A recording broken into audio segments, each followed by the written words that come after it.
Hello and welcome to another video and podcast from Fantasy Football Scout. My name is Joe and today I'm joined by Fantasy Football Scout's Deputy Editor Tom Freeman, who will be revealing his Game Week 24 team. We'll also look back at his Game Week 23 exploits and plans for the Double Game Week and beyond the Double Game Week being Game Week 24. Welcome Tom, how are you?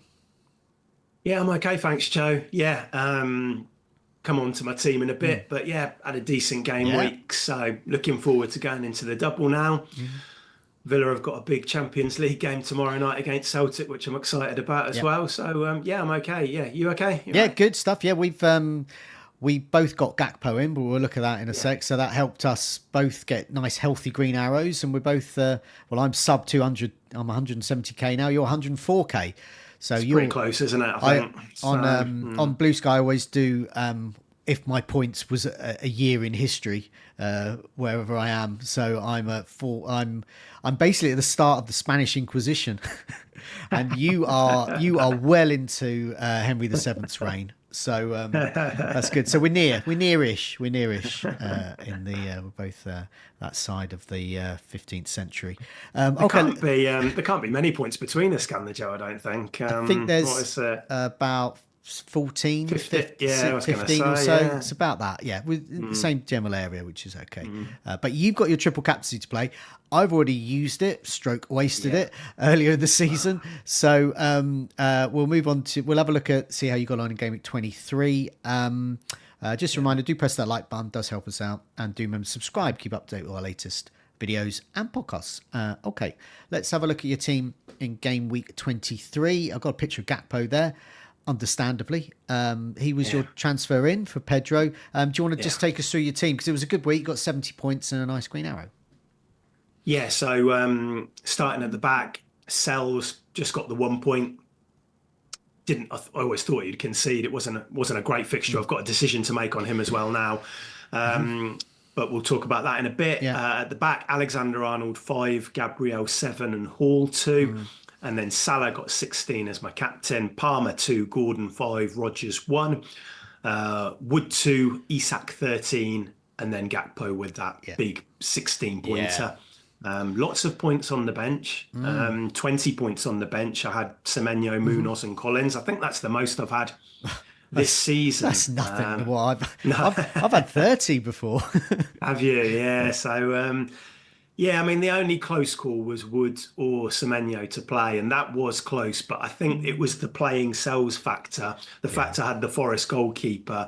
It kind of subconsciously moved me in the direction of Wood, and I'm kind of okay with that. So yeah, good week, moving in the right direction. Couple of transfers now for Game Week 24, and I'll look to use both of those, I think. So we've I mean, just looking at bench points as well, again, those that follow my team reveal videos will know that each week I get pretty much about this score on my bench. But I never mind that because I've got them in the team. When those fixtures improve, I can move them in as well. So you've got Semenyo, great. Everyone wants a Bournemouth midfielder coming up from Game Week 25 in place. Munoz, great player. It's just, just by happens. You benched him. Collins as well. Brentford's fixtures improve. So you've got them in place. You can't predict the Collins return there.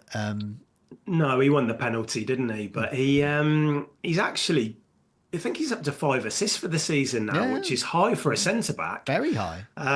Because he does get in the box, and I think he's won a couple of penalties this season. And so, he's kind of fine. He's in place there. I think I'll leave him there. I might be able to play him 1 or 2 times over the next 6 game weeks if I need him. But, it's one of those. Munoz I wanted to play this week. But again, who was I going to play him instead of? I mean, I had Mikolenko's clean sheet and Houston's clean sheet on the bench. I would not have played them.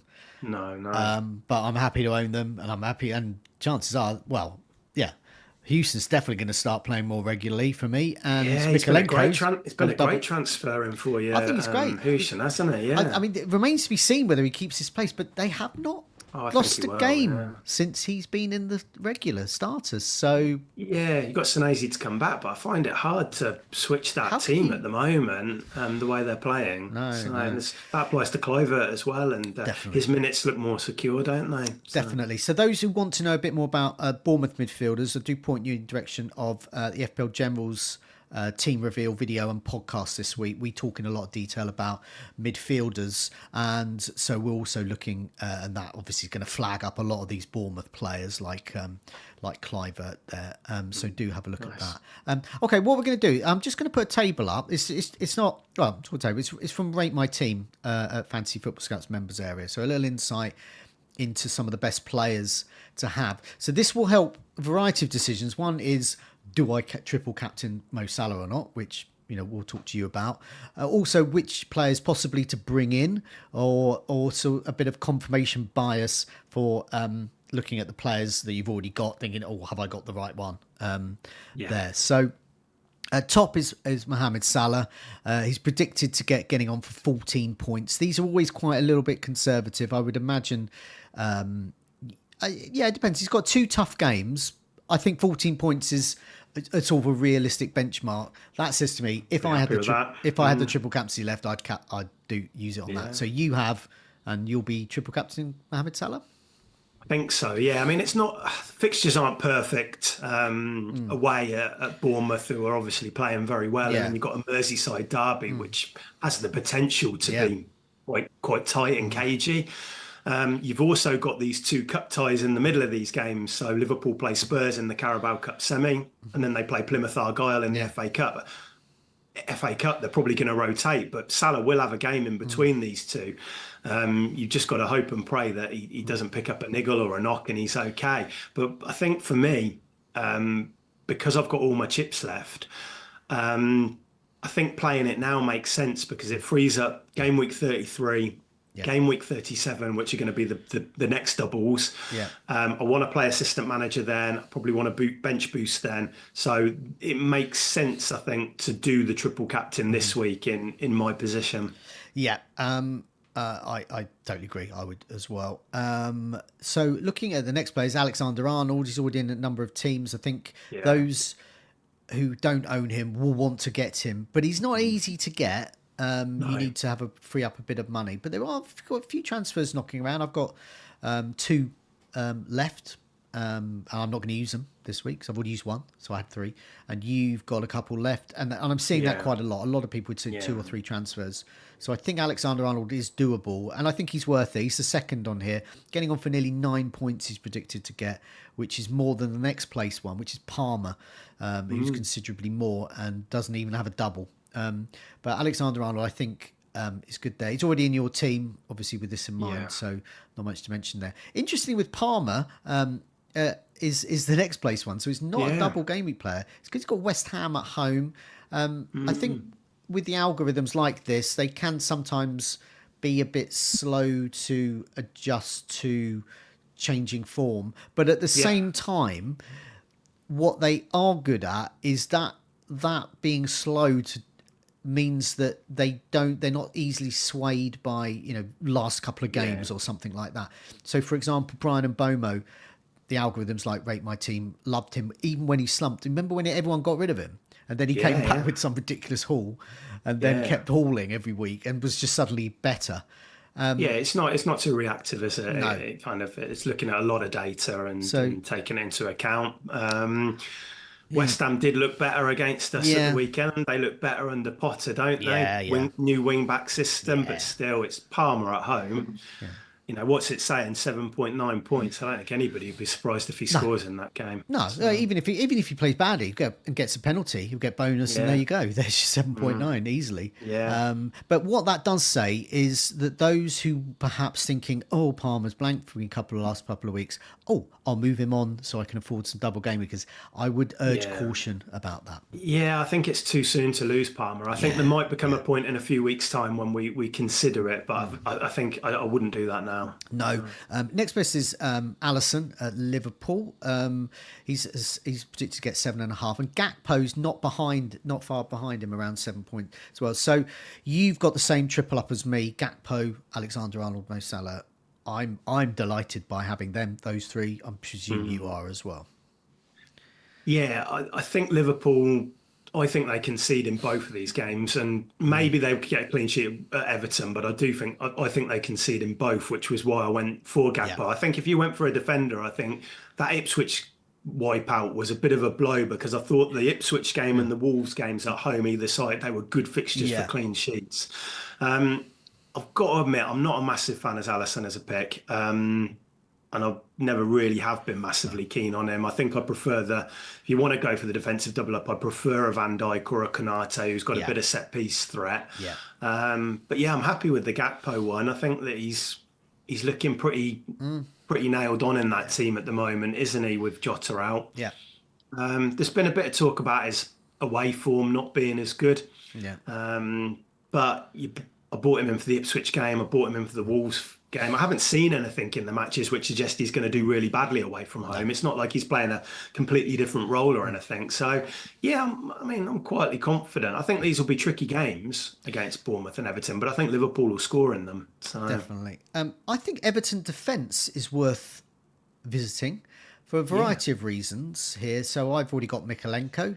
I may or may not have already got Pickford in as well. Okay. I do like goalkeepers in double game weeks. And I prefer Pickford in this one because of save points in the Liverpool game, clean sheet potential in the Leicester one. He's got good fixtures thereafter, and he plays in game week 29 at home to West Ham. And I've got points. If you've got a bad goalkeeper, for example, in FPL, I've got Verbruggen, or had maybe. It's time to move on. So you don't have any Everton defence here. Are you tempted by any Everton, or even their attackers? Just Pickford, I'm tempted at the back anyway. I'm happy with my defence, but Pickford, like you said, Joe, I think he's a good option in the double. I think Leicester looked better at Spurs, but I still think there's clean sheet potential there. I think Spurs made them look better. Well, exactly, and we've been here before with attackers playing Spurs, and we think suddenly they've turned a corner, and then it was just Spurs. But no, I think Pickford's good. And like you say, what is it? Palace, United, Brentford, Wolves after. So there's some games there where you can see some points. He plays, like you say, in blank game week 29, really important. And he's got a good fixture then at home against West Ham. So, yeah, I mean, I had Pickford in a double last year when he played Liverpool as well. And he came out of it and he did absolutely brilliantly. So I've kind of got that in the back of my mind that... I've got Sells, you see. And Forest's fixtures are about turning, really. So I think Sells to Pickford is definitely an option for me. Yeah, definitely. I mean, with Nottingham Forest fixtures changing, I still think Chris Wood is good. He can score against the big teams. But I mean, will they get a clean sheet at Newcastle? Will they get a clean sheet Arsenal, Man City? I think so. No. Ipswich, Fulham, maybe. Even Fulham would be tough. I think even Brighton they will concede against them. Well, this is it, and this is the decision I've got to make this week. But I that's why I'm kind of tempted. I think Brighton will go there and ask questions. And Welbeck's back for you now, isn't he, Joe? And you know, Mitoma's been playing well recently. So and all the reports from the Everton game where we lost. I mean, obviously that was a penalty, so that could have been 0-0. But it was just the feeling from the fans was that it was just I won't repeat the phrase they used, but it was a very difficult game in terms of the refereeing, in terms of the pace of the play. It was just like it was one of those things. It's very hard to judge either Everton or Brighton on the strength of that game, put it that way. Yeah, Forest have the potential to replicate that, don't they? They're a difficult team to beat, but I just think with the firepower that Brighton have got, having not scored in the last match, I think they'll probably go out and commit bodies forward and go for it. Okay, so Pickford is on a par with Virgil van Dijk in terms of getting just under 7 points predicted for this one. McAllister's very similar. You've got all these other ones as well, sort of also runs. And this is sad for Diaz. Now, Diaz was quite popular. People moved for him early. I've seen him in a lot of teams as part of triple up. And it's difficult. You've got to sort of stick with it. But McAllister, Diaz and Szoboszlai are all predicted to broadly get the same amount of points. And that says... and Diaz is 7.5 and Szoboszlai is like... more than $1 million cheaper. So I think, who knows with Diaz, he could get a massive haul, but I think that says I would go for Szoboszlai if I was going to go for a midfielder. I think I would, Joe. I mean, Diaz, I wouldn't write him off, but I don't particularly like him as a centre forward. I think there are certain games where that can really work, Yeah. but I think in these type of games, I'm not sure. Like an away fixture at Everton, if you're playing centre forward in your Diaz, I'm not sure if that's ideal. No. Szoboszlai's been shooting so much Yeah. recently, Yeah. so I can see if he's rested against PSV because Jones is out as well. I think that he's a good pick for the double. Yeah, Darwin's in the running, but I don't. Depends on minutes for him. Similar, around 6 points. Kanate as well, and Dye is interesting. I think he could be a good one to get in if you want to bench him for some of those fixtures. But against Liverpool and Leicester, he could score. So definitely against Leicester and Decore as well for the differentials. The Duke of the early season about four seasons ago. He was just amazing. It was like, when will he stop? When will he stop scoring? Every week he scored. And is that when he was at Watford? It was Watford. Yeah. And by the time we all got him in, because we were all just like incredulous that Decore was scoring every week. By the time we got him in, he stopped. But and those wondering, who've got Mikalenko like me, wondering where he is. He's just behind. I obviously didn't do all of them because you can't list them all. But he is somewhere around sort of predicted to get 5 points. So I'm happy to play him. Obviously, not predicting much against Liverpool for him. No. So yeah, it's interesting looking at that and looking at what the sort of computer says about it. Let's have a look at the fixtures before we look at your team. So some of the things we've already touched on there to look out for. Game week 24, obviously Liverpool, Everton, and they're also top for the remaining fixtures right up until game week 30. So they've got really strong fixtures. They actually play each other again in game week 30 itself. But so that proves they're worthy of investment. Crystal Palace too, their fixtures continue. I've said many times that continues right up until April. Manchester United, Everton, Fulham, got Ipswich, Southampton in the mix as well. Bournemouth fixtures, after they get Liverpool out of the way, they really turn. Southampton, Wolves, Brighton, Tottenham, Brentford and Ipswich. So that's why Bournemouth midfielders in particular are getting attention. I think the defenders will, Kirkes and my man Hewson. Brentford's fixtures really improve, and what better against Tottenham? Will they... I don't know. When we're recording on Tuesday morning, has Postecoglou been sacked or anything yet? But he might well do. No, there is talk that Romero and Van der Ven might be back for this one, which does help. But they came back before, didn't they? And they just got injured really quickly again. I'm not sure that them coming back is enough to put you off on Bomo or Wissa, but I think it might not be. No. If they are ready to come back in, they might not steamroll them. Yeah. But Brentford's fixtures are great right up until sort of game week 29 when they play Bournemouth. But nevertheless, they play in game week 29 against Bournemouth. So good fixture for Brentford and better fixture for Bournemouth, but at least Brentford play then. Manchester United fixtures are pretty good. So those with Bruno Fernandes or Diallo, probably a stick. And then a bit further, Chelsea's are sort of middling, but okay. But it's more their form you look out for them rather than fixtures. And then further down, Fulham's fixtures are not great, but okay. Man City's are the worst. They've got this terrible run with Arsenal, Newcastle, Liverpool before they beat Tottenham. But they've also got Nottingham Forest in there, Brighton. But do you have Leicester? And Newcastle's fixtures are down. So what does this tell about you? I guess the main things are, what are your sort of plans with Game Week 29? Do you plan to sort of... It's hard to tell without knowing what the fixtures are, but would you hope to save a free hit, or are you quite happy to free hit your way out of Game Week 29? Yeah, I mean, I'd rather not, but I mean, just in the short term, I've got Semenyo and Collins from Bournemouth and Brentford, and I'm looking at those fixtures then, and those are teams I want to invest further in because they both play in game week 29. Yeah. So that's in the kind of the back of my mind with that. Newcastle, I think, who could blank in 29. I think the exit point for them is probably 25. I think I've seen quite a few people sell Gordon this week at home against Fulham. I kind of get it. I think he could still do okay in that. But the worst scenario for me in game week 29, Joe, is if it's a Liverpool-Newcastle final, which it looks likely that could be it, because that impacts Villa and Palace too, who would be playing those teams. Yeah. So I could actually have 8 players if that's the final in my team who are currently out. Yeah.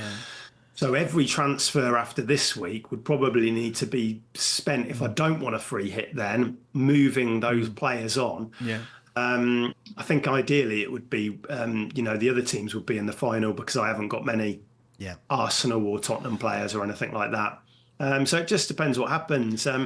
I think if there's two big doubles left for the season in 33 and 37. Yeah. I'll probably use the assistant manager chip and the bench boost in those. So a free hit could be used in a blank game week, and I'll just have to see how that plays out in the semis and then make a decision. I think I might. I mean, I hope to use it in 34, which will be another blank game week, because the teams that double in 36, I think I'm right, are likely to blank in 34. So I want to invest in them early. So if I wildcard before 34, and then I can use that. Look at that free hit chip there to get out of that blank game week. That's the aim. That makes sense. But it's hard to tell without knowing the fixtures. As you said, pretty bad case scenario for me. I've only got Isak. I would keep him, but I think if I had Hall and Gordon, I'd be perhaps looking to move on. Definitely. And Rodgers as well could become surplus to requirements. I am, I'm loath to sell him because as a Villa fan, but the needs must. If I have to around a blank game week just to get the players out, then I might have to do that, but only after Wolves and Ipswich. I mean, my aim hopefully is to use some transfers, but hopefully just sort of go into game week 29 with a whole bunch of transfers, like 4 or something like that, and then I can just flexibility. Give me that flexibility, because as we've seen, is quantity over quality. Was it was it game week 29 last season where we free hitted, we all invested in Spurs, and they got absolutely hammered by Fulham. They did, Fulham and Muniz got. I think he was brace. He got a brace. I think he was the only person. If you had, that was the difference between an okay free hit and a really bad one, wasn't it? And I think I got one return from maybe Gibbs White across everything. It was terrible, but. So that just shows it won't be as limited this game week 29 as the last one, though. No. For example, Man City are at home to Brighton. If you've got a free hit, you can triple up there. For example, looking through, Nottingham Forest against Ipswich, go to town on that. Get Gibbs White in as well as Chris Wood. Wolves against Southampton. Well, maybe we can get like 8 Nori in or something like that. Cunha, if he's still there. Manchester United against Leicester, Bruno Fernandes time. So so a free hit could be much more profitable this year. It could be one of those seasons where free hit. Time is marching on. Let's have a look at your team for next week. So do you want to just very quickly run through your team and just clarify who you're triple captaining? Yeah. Okay. So I've got Sells in goal. 3 at the back, Alexander-Arnold, who's got the double, Gabriel and Hall. And then in midfield, I've got Salah, who's got the double, triple captain probably. Palmer, Gordon and Rodgers as well. And then up front, I've got Wood, Isak and Gakpo, who plays twice. On the bench, Fabianski, Semenyo, Munoz and Collins. Got two free transfers, 0.1 million in the bank. So one move which I need to make to free up funds is to sell Chris Wood, which I need to do really. Shock. I need some money to do my other transfer because I haven't got anything in the bank. So I'm going to sell Wood, and I'm either going to bring in Wissa or Unday, whose name I'll probably mispronounce. But, Unday, I mean, that's it. Unday. So, okay, we're safe. Safe from the comments section. So it's either going to be Wissa or him who I bring in. And that then releases some funds for my second transfer, which will either be Gordon to Mbomo or Sells to Pickford. And I don't know which one I'm going to do yet. It's going to be one of those, which I do. It'll probably be Pickford to give me a bit of exposure to that Everton defence, just in case they clean against Leicester. And then Mbomo for Gordon next week, which probably makes a bit more sense with the fixtures. Definitely. I mean, that's I mean, you've got it. I can see why you would do that if you were thinking of moving Chris Wood on anyway.